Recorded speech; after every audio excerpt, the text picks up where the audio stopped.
Transcendence is the ability to change, be dynamic, and continually redefining oneself, which works with our facticity to create change. So, transcendence is ang ato ability para magbago isip usa ka individual. So, for example, based sa mga skills kay magakuan man ka ng mga improvement videos na rin ay kuan, for example kini na kuan particular na skill di pa graphic uptake, pero tungod sa transcendence na ato ability to change which can make our skills ma-improve ang ato skills. So how do limitations lead to transcendence?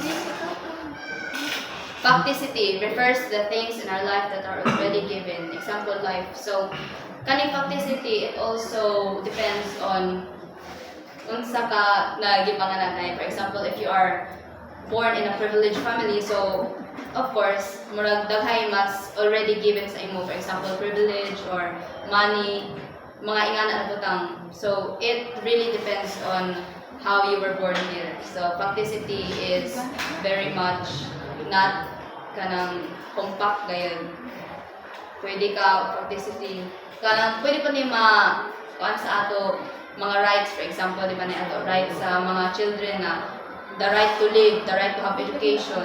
Pero matud pa diri life that are already given, depende ngayon. So pinakalas, we are free to define who we are and who we are to be. So unsahay mula ang mga tao na ingani ko tungod kay sa ako pagkabata, ingani ko pagpatar sa ako pamilya, sa mga tao na pag sa ako.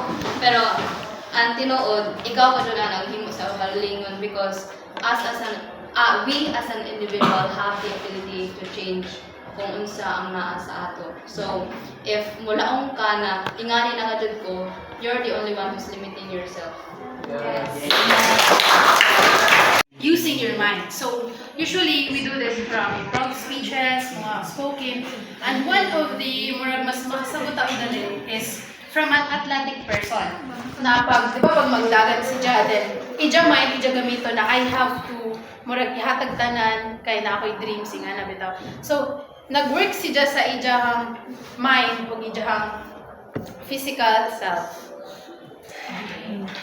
Kung nakaipunta ng pagmama ng mga blender at mga Human, animals are also human. Ha?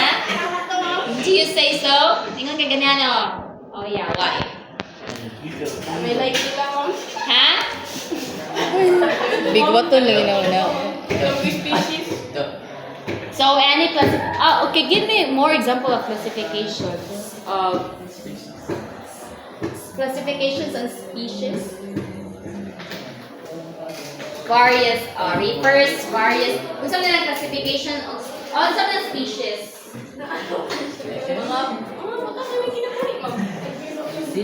What about classifications? Who can help sa group to? Ika, help. Mo ko nagdunod mo kay invitation naman imo ara kasayo na imo.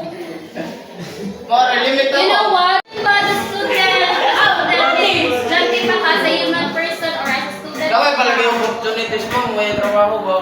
Oh, di pa ka pwede magtrabaho. Are you sure? No! Dahil akong gagawin. Ma! Pasok mo lang akong gagawin. Yeah, diskarte lang. O big wakay ka ng tao. Pwede ka manigla. O SPT, tagsimpura. You can work even if you're grade 12. Oh, sakto sit ko. Knowledge. Ay! Lang. Give me one.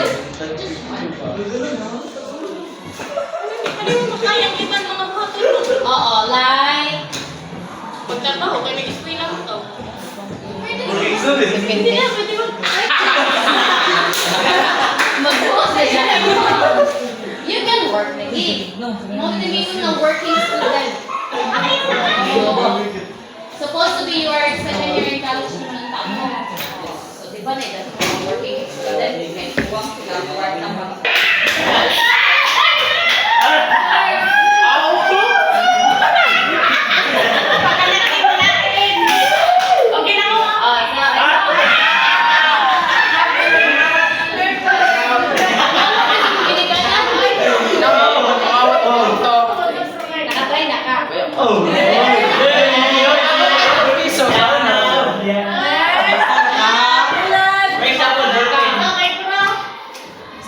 Patay pa na sila, ma'am. Ang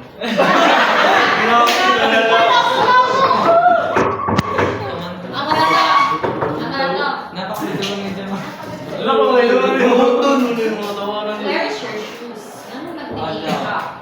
Pasok. Sir, limitation. Bawal mag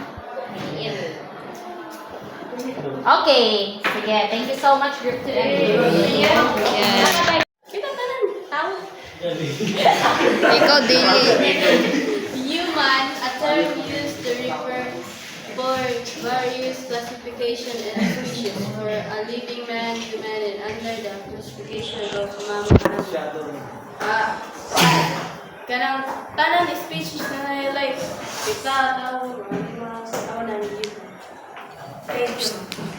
Nike. Person. Refers to an individual who possesses self-awareness, self-determination, rational mind, and the capacity to interact with others and with himself or herself. So, person is